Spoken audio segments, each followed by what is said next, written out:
lição número 8, já estamos mais avançados no trimestre, já estamos na lição 8. Seja bem-vindo. Nessa semana estudamos educação e redenção.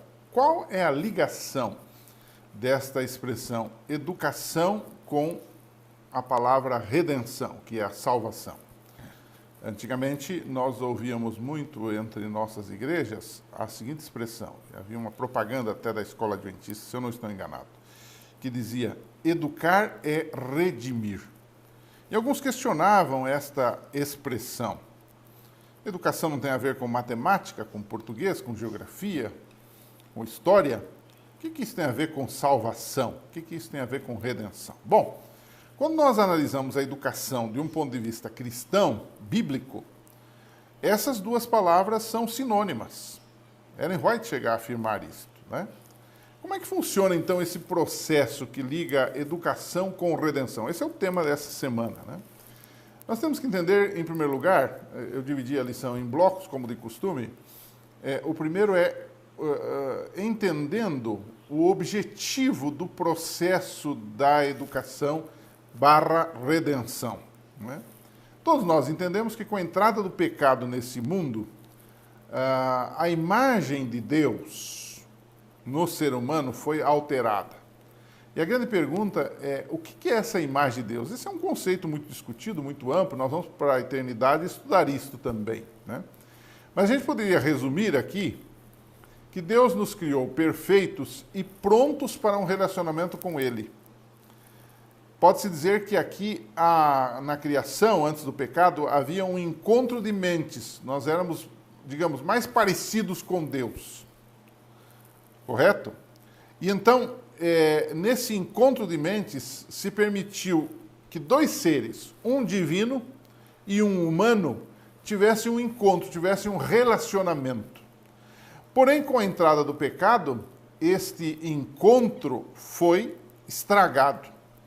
Isaías 59:2 diz que os vossos pecados, Deus diz, fazem divisão entre vós e o vosso Deus. Criou-se uma guerra, criou-se um fosso, criou-se um muro de separação nesse relacionamento com Deus. Nós somos criados à imagem de Deus porque nós somos parecidos, digamos assim, nós somos perfeitos num sentido logicamente limitado a nós, como Deus é perfeito. Então, Ele nos criou perfeitos, sem pecado, no sentido de sem pecado, belos, simétricos, com um corpo perfeito, com uma mente perfeita, com capacidade de se relacionar com Ele. Com a entrada do pecado, essa imagem de Deus, essa, digamos, semelhança com Deus, ela se deslustrou. Ela foi grandemente afetada. Então, qual é o objetivo da educação cristã? É exatamente restaurar esta imagem de Deus no ser humano. E nesse sentido, então, educar é redimir. Ou seja, o grande objetivo da educação, além de ensinar matemática, além de ensinar português, além de ensinar línguas, é também, através disto, nos levar para mais perto de Deus, para aceitarmos a Jesus Cristo, que é o mestre dos mestres, que é o nosso Salvador, e então termos uma recuperação desta imagem de Deus no ser humano. Você pode chamar isso de várias formas, regeneração, conversão, você tem várias, justificação e assim por diante, não é? Então, entendendo isso, a gente entende que educar tem como objetivo final também redimir. Um segundo ponto que a gente precisa discutir, o primeiro é o objetivo, o segundo é o professor. Quem é o grande professor desse processo educação-redenção? Jesus tem na Bíblia muitos títulos, né? Mas um que se destaca é o de Rabi, é o de mestre. Ele veio a este mundo para nos ensinar, através de seus ensinos, do seu sacrifício por nós.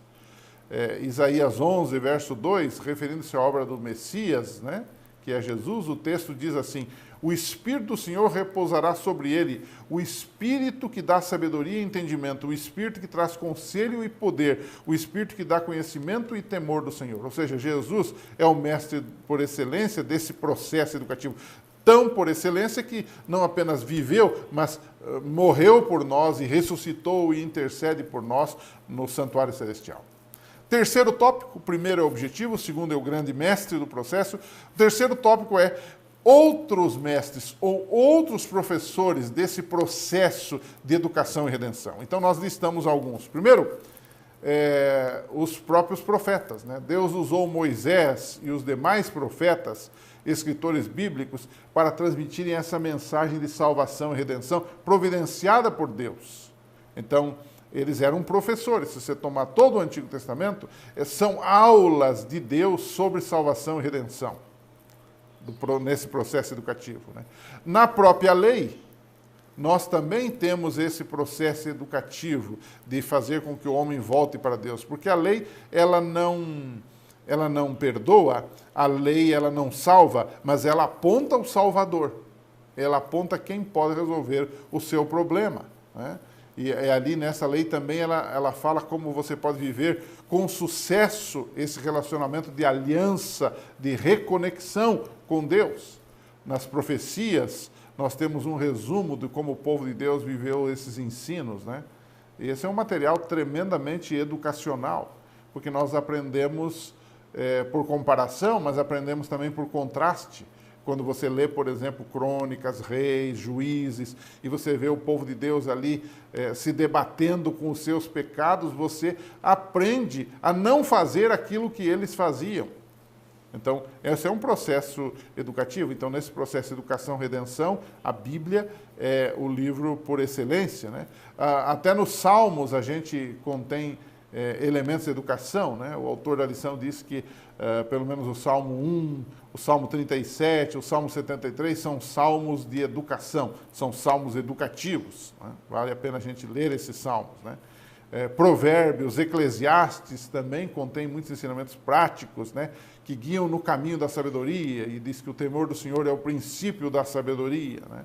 Os evangelhos, quando você vai para os evangelhos, eles estão repletos de materiais de aprendizado educacional. Toma, por exemplo, as parábolas, que era um elemento mais fantástico do que parábolas para ensinar grandes e valiosas verdades. Aí você vai para as epístolas, né? Apóstolo Paulo, apóstolo Pedro, né, escrevendo as suas epístolas, o apóstolo João, né? São materiais didáticos riquíssimos, ensinando a como andar no caminho de Deus. O próprio Apocalipse, né? Ali em Apocalipse tem um livro, por exemplo, no capítulo 5, né? Um livro que só podia ser aberto por Jesus, mostrando a capacidade e digamos, a eficiência de Jesus para não apenas nos ensinar, mas também para nos salvar. Enfim, é muito rico esse material, nós não temos tempo aqui para discutir todos esses pormenores, né? Então, a gente pode terminar a lição dessa semana, Educação e Redenção, lendo, por exemplo, para os nossos alunos, 1 Coríntios capítulo 2, a partir do verso 1. Se você puder ler, leia até o verso 16. Então, você poderia, com sua classe, responder algumas perguntas. A primeira delas: qual deve ser a principal mensagem que precisamos transmitir para recuperar a imagem de Deus nos seres humanos?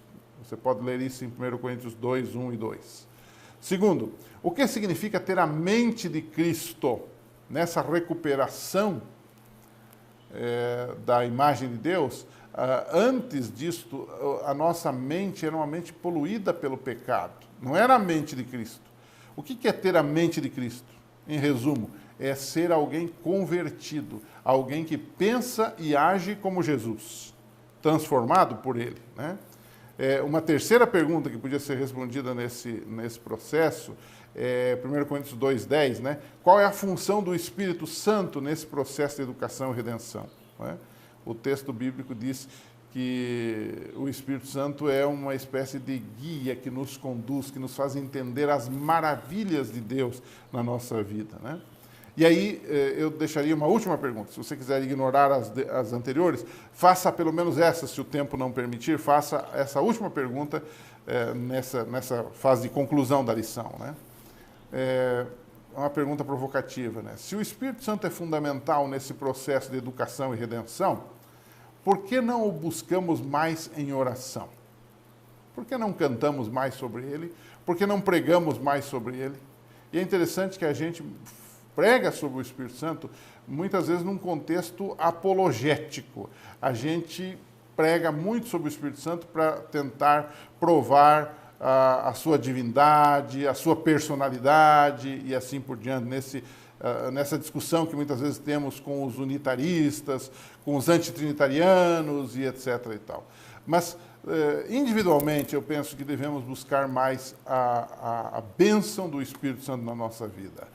Clamar mais pelo poder do Espírito Santo, pela orientação do Espírito Santo, pela iluminação do Espírito Santo, pela guia do Espírito Santo na nossa vida diária. E assim experimentaremos uma nova fase na nossa vida espiritual. Bom, que Deus te abençoe. Na semana que vem estaremos com a lição 9. Até lá. Um abraço.